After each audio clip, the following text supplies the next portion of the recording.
Making your low-calorie diet work. You've decided that a low-calorie diet is the right thing for you. Now, how will you make this work for you?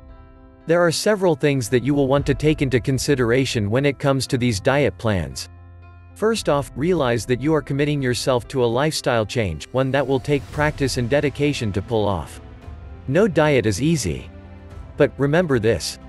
For this sacrifice you gain added years on your life, health, and more energy, as most people who lose weight will do all of these things and more.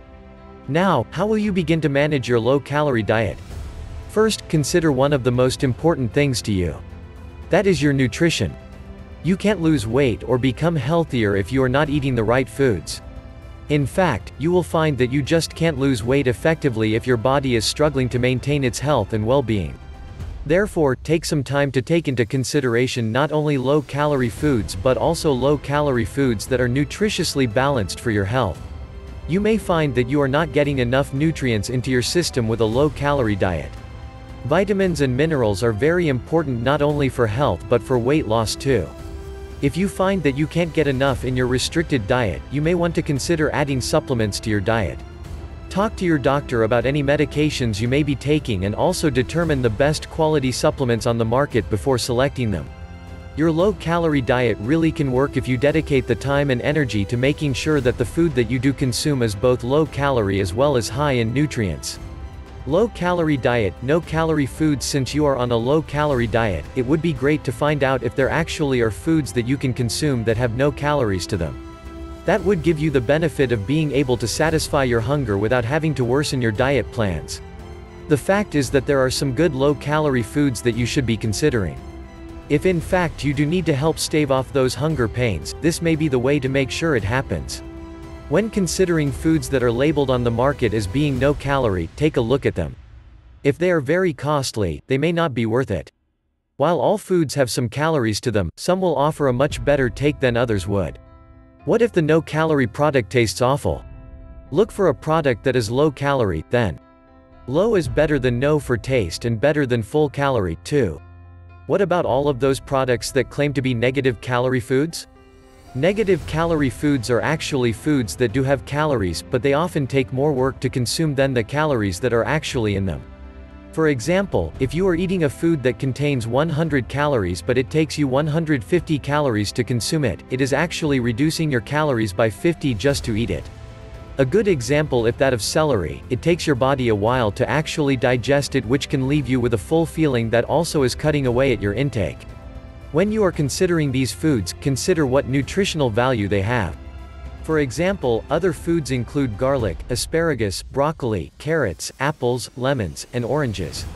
If they are foods with good nutritional backgrounds, like these, then it can be a benefit to consume these over foods that are less than healthy for you. As Americans, you probably dine at least once every couple of weeks out. Even if you don't, when you do, it can be detrimental to your low-calorie diet if in fact you do. How can you avoid the extra calories that come from dining out when you are on a strict diet? There are several solutions for you to take into consideration. 1. Determine where you are going ahead of time and take a look at the restaurant's online menu. Most of the larger chains and even some of the best individual locations will provide a full menu listing. You can use this information to help you to find the healthiest items on the menu. You can also use the web to help you to search for those recipes online, on other websites. Sometimes, more well-known chains will have copycat recipes up with full nutritional value to help you to find the best choices even faster. 2. Look for foods on the menu. In most restaurants, you can request a nutritional guide that will provide you with details about the healthiness of the food. You can then make your choices wisely. Some even provide a section of their menu that is low-calorie. If not, ask. 3. Look for the right foods. Vegetarian meals are a great choice as they often have far less foods that are high in saturated fats and in calories. In addition, look for foods that aren't cooked in heavy sauces, creams, or have added butter. Ask the chef to leave them out. Or, ask for a specially prepared meal that fits your needs. When you do these things, you will quickly see just how benefiting it can be to be on your low-calorie diet and still not lose out when you go out. Dealing with water on a low-calorie diet. One of the most difficult things for people to take into consideration when it comes to their low-calorie diet is that they should be drinking water. Why water? Why can't you drink whatever you want? There is one big reason for this on this type of diet.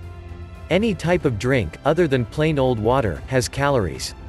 These hidden calories are the worst way for you to waste your calories for the day. Consider this.